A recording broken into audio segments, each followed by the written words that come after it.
Kaya nagche-check tayo ng ano, ng error ng Daikin floor mounted oh. Ngat-ngat yung wire. Ayan oh, daga oh, buhay. Pinagngat-ngat yung ano, yung wire ng EB. Ayan oh, laki oh. Buhay pa. Oh, yun po. Nakaihi na po siya oh. Putol yung ano, EB. Ayan, nag-error siya ng E9. Ano yan, E9? E9. Pag lumabas yung E9, ito yung EB. Tapos, may butiki siya sa loob oh. Yun oh. Namatay yung butiki? Butiki sa loob ng ano, BCB board.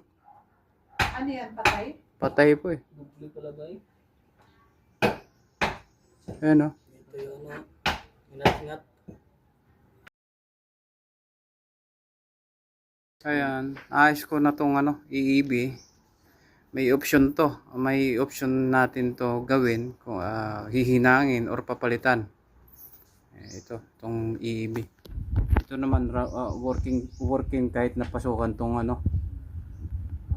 Working siya, napasukan ng butiki. Hindi ganoon siya ka ano. Kumbaga natanggal na yung butiki sa loob.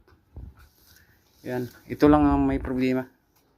Papalitan or i-repair yung mga wire na hihinangin natin. Ayan.